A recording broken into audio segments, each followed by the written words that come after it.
Hello everyone. Mohan borrows a sum of itna at the rate of 20% per annum simple interest at the end of the first year. He repay itna towards return of principal amount borrowed if Mohan clears all pending due at the end of the second year, including interest payment that occurred during the first year. How much does he pay at the end of the second year?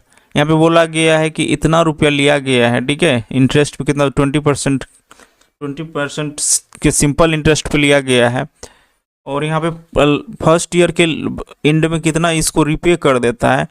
ये 21,679 रुपया का क्या करता है, उसको return कर देता है। तो यहाँ पे बेसिकली लॉजिक क्या है, यहाँ पे कि इस तरह से लॉजिक है कि बाय द वे ये मान लेते हैं कि इसको मान लेते हैं एक्स, क्या मान लेते हैं इसको मान लेते हैं अपन एक्स मान लेते हैं, इसको एक्स मान लेते हैं, और इसको क्या मान लेते हैं, वाई मान लेते हैं सिंपल के लिए।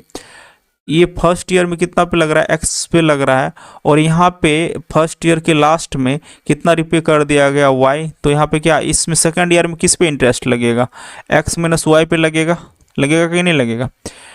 और यहाँ पे अब देखो तो क्या एक्स पे यहाँ भी लग रहा है, यहाँ पे लग रहा है, तो 2 साल के लिए एक्स पे लग रहा है, और वाई पे कितना के लिए लग रहा है, 1 साल के लिए लग रहा है।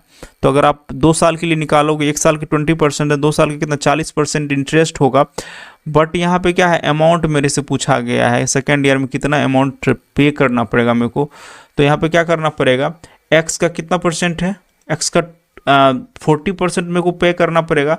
तो अगर अमाउंट चेक करेंगे कितना 140 होगा, कितना होगा 140 डिवाइड बाई 100 होगा, माइनस ये माइनस करना पड़ेगा वाई पे कितना लग रहा है, ओनली 20% लग रहा है, तो कितना 120 डिवाइड बाई 100। यही तो वैल्यू मेरे को फाइंड करनी है, कितनी होगी एक्स यहाँ पे क्या माने थे, ये मानने थे 422092।